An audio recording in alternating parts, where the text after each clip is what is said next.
Assalamualaikum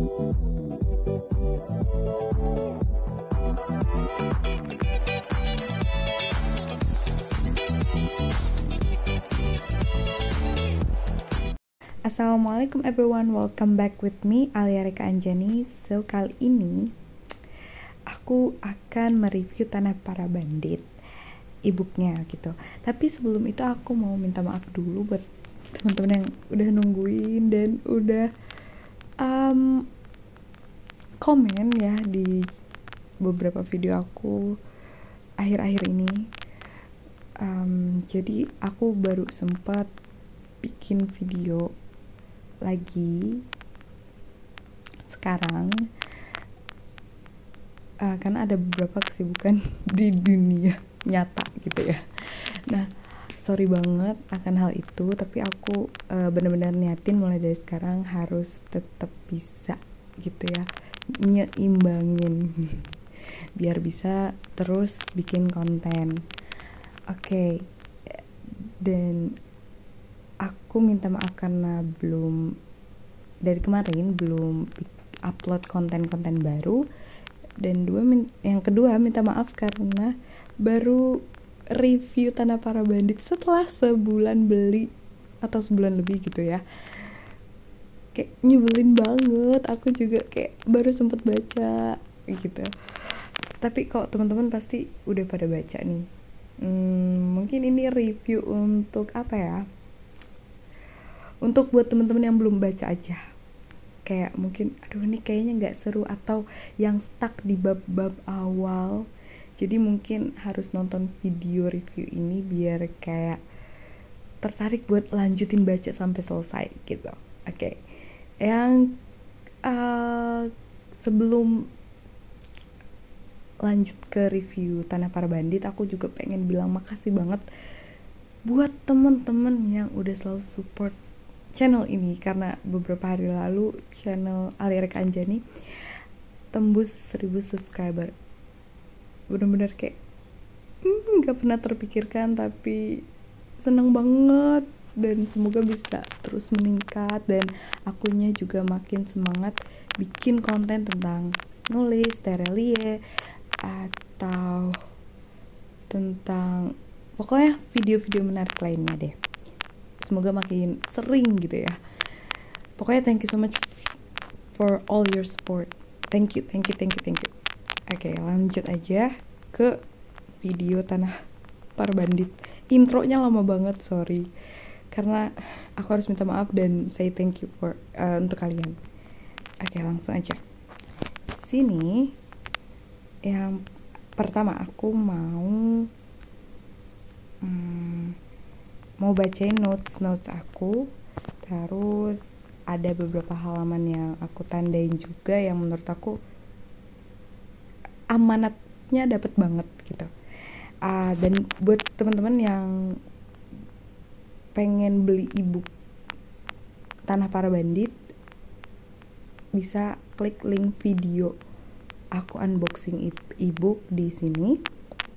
Jadi teman-teman bisa lihat dulu video itu, di situ aku unboxing. Terus kalau tertarik beli e-booknya, linknya ada di kolom komentar. Oke. Terus sekarang aku mau bacain dulu. Kalau amanat terakhir aja. Di sini yang pertama yang aku notice banget ya, itu aku sedikit banyak nemuin istilah-istilah atau kosakata baru ya. Karena biasanya kalau aku baca buku itu suka menemukan kosakata baru terus langsung aku tandain dan aku cari artinya. Karena menurut aku kosakata tuh penting banget gitu. Ya nggak sih? Kadang kata kita sehari-hari kan ya itu aja, tapi kalau dalam sastra dan buku tuh ada istilah yang belum kita dengar, itu kan pasti kita temui ya kan, dan itu harus banget kita cari tahu dan kita ingat-ingat, siapa tahu bisa jadi bekal buat kita menulis. Oke. Yang pertama ada menjerang. Di sini aku benar-benar baru dengar dari buku Tere. Menjerang itu ternyata artinya tuh mendidihkan air. Maksudnya tuh kayak manasin kali ya, manasin air dicerek besi. Ya itu baru aku tahu. Terus licak, tau gak sih? Aku benar-benar baru denger. Licak di sini ternyata artinya blok. Kalau di daerah aku ya, blok tuh kayak apa ya? Pokoknya tanah blok gitu loh.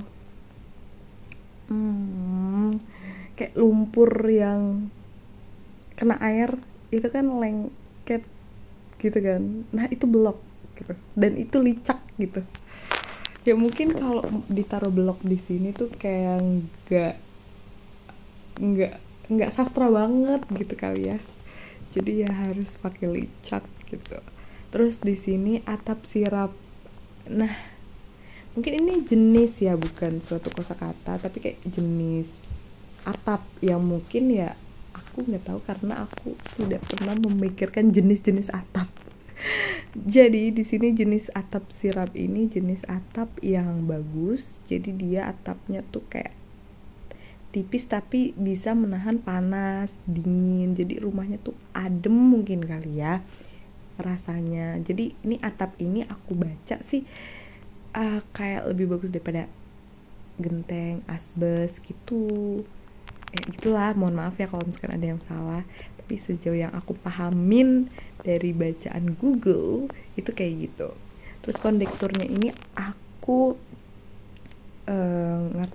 ngertinya sih kondektur itu kayak co-driver gitu, asisten gitulah ya. Di sini kan kayak asisten bis. Kondektur disetel kencang, diiringi lagu-lagu. Bus itu mulai bergerak melaju, diiringi lagu-lagu yang disetel kencang. Kayak kenek kali ya, tapi kan bus bukan kenek ya, aku nggak tahu lah, pokoknya kondektur. Oke, lanjut ke itu nanti tenant. Sini mungkin ke hukum gitu ya, istilah-istilah hukum, ya ampun. Jadi ini tuh kayak tenant itu penyewa sederhananya sih itu. Oke. Yang biasanya nyewain apa gitu. Dan mungkin lengkapnya bisa googling sendiri ya, tapi ini menurut aku ini baru banget buat aku. Terus di sini ramp ini ternyata kayak jembatan. Biasanya kan ada tangga-tangga, nah ada jembatan yang tidak bertangga gitu ya, kayak seluncuran gitu. Nah ini ramp. Terus ada trafo itu kayak pengubah listrik gitu, pokoknya yang biasa itu tiang-tiang listrik. Itu aku juga baru tahu. Terus maksudnya tuh baru tahu namanya trafo gitu. Ya ampun, lucu banget. Nah di sini vigilante. Mungkin kalau misalkan teman-teman udah sering nonton film superhero di Marvel itu tahu kali ya vigilante itu apa. Tapi di sini aku notice karena ini istilah yang bagus. Jadi vigilante itu orang yang main hakim sendiri. Maksudnya orang yang membela kebenaran tapi dengan cara dia sendiri gitu. Enggak ngikutin suatu badan, lembaga, organisasi gitu. Jadi dia kayak sendiri aja dengan kemampuannya. Terus lanjut ke istilah TEU ini. Jadi nah ini tuh tahu nggak sih apa? 20 apa gitu. Pokoknya artinya tuh 20 kaki kalau nggak salah. Ini U-nya unit.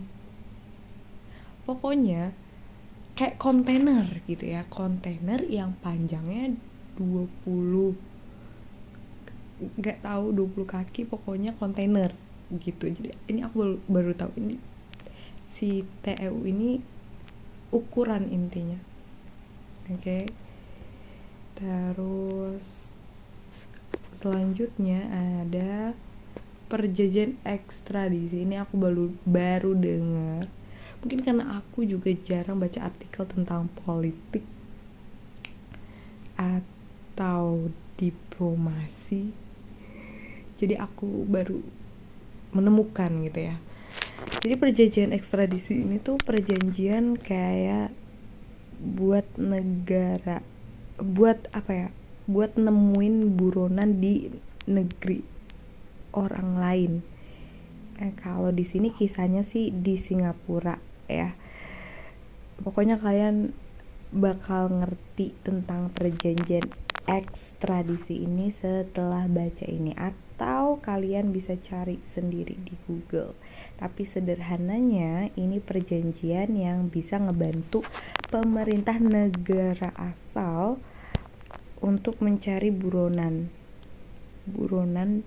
yang misalnya ngelakuin korupsi, terus dia kabur melarikan diri ke negara lain. Nah, lanjut ke artileri. Ini tuh kayak senjata yang ada di senjata tanah, tapi bukan dari tanah gitu ya, kayak tembakan, tapi ini senjata paling mematikan sedikit yang aku baca gitu ya. Tapi kalau kalian punya tambahan bisa tulis aja di kolom komentar. Terus lanjut ke ETA ini tuh kayak perkiraan waktu kedatangan. Oke, lanjut. Itu istilah-istilah yang unik dan baru menurutku. Selanjutnya aku di sini mau ngasih tahu bagian-bagian atau kata-kata yang menurut aku bagus. Ya, di sini aku notes. Jadi aku mau bacain ke kalian. Pertama, kritik dianggap mencemarkan nama baik. Keluhan, komplain pelanggan dianggap merusak reputasi. Jadi tuh selalu ya, menurut aku kayak beberapa kejadian itu di novel Terelie yang aksi dan politik ini itu diangkat dari kejadian-kejadian nyata yang ada di Indonesia menurut aku, dan itu jelas banget ya, kental banget di tulisan-tulisan Bang Tere, dan menurut aku itu nggak apa-apa banget karena secara nggak langsung tulisan ini tuh bisa dijadiin kritikan yang membangun, ya nggak sih? Oke, lanjut ke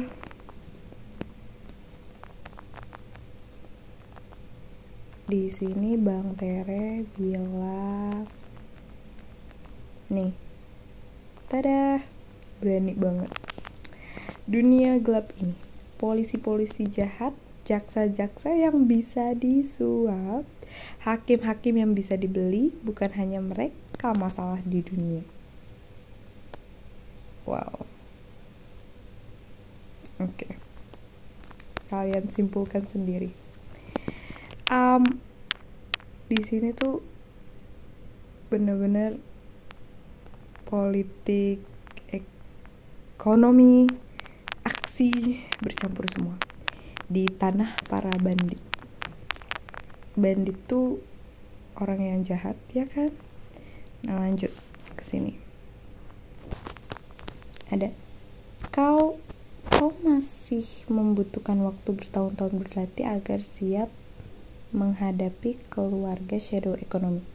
Oke, ini spoiler buat buku selanjutnya, yaitu bandit-bandit berkelas. Jadi aku tuh ngebayanginnya ya, pemikiran aku tuh untuk buku selanjutnya itu alurnya bakal tentang pertarungan si keluarga shadow economy sama organisasi yang si tokoh utama di buku ini, Padma. Aku ngebayanginnya kayak gitu deh. Jadi si Padma ini pokoknya complicated banget deh. Kalian harus baca. seru banget. Oke, lanjut. Di sini aku pengen kasih tahu dulu beberapa, mungkin kalau typo aku belum nemuin sih. Aku nggak nemuin. Nah, tapi ada sedikit kesalahan di sini. Harusnya kapital ya, Fakultas Ilmu Komputernya K-nya ini kapital. Terus sama ada ketidaksinkronan di bab yang ini.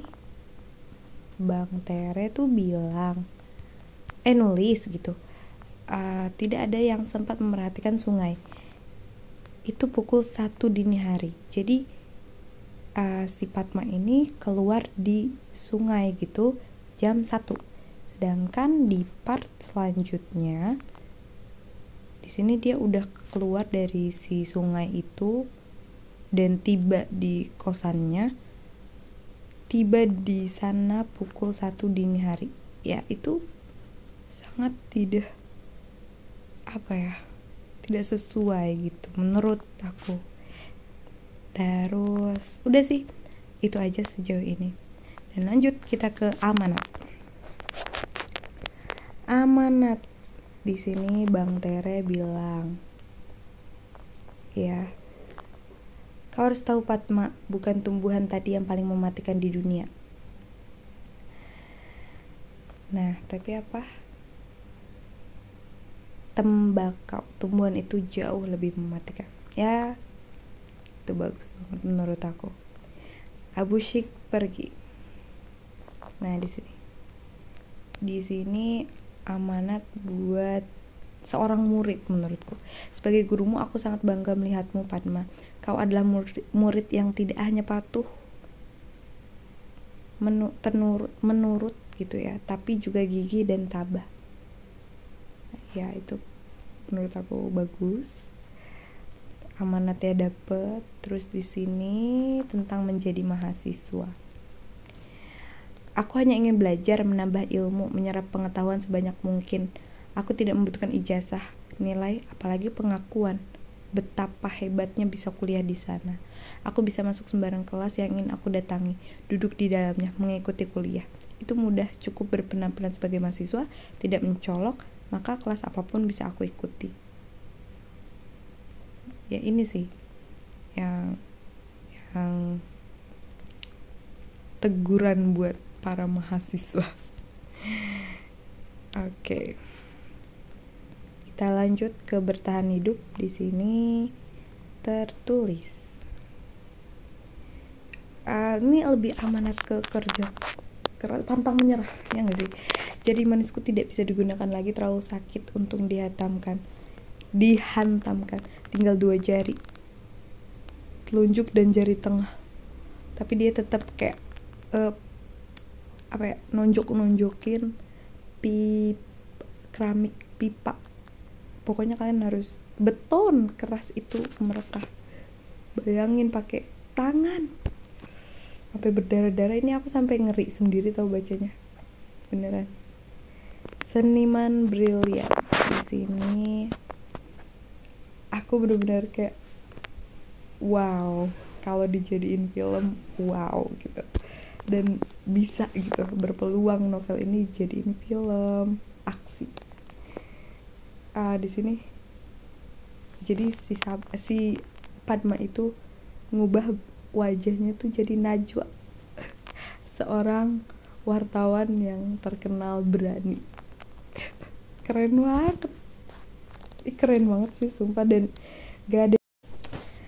So segitu aja beberapa amanat yang aku temuin dan beberapa notes dari aku mengenai e-book Tanah Para Bandit. Nah, untuk bab bonus ini aku akan bikin video terpisah karena aku akan membahas banyak banget tentang bab bonus ini gitu, karena ya ada sangkut pautnya dengan buku-buku sebelumnya dan buku-buku selanjutnya. Ya, kita akan bahas di video yang berbeda, oke?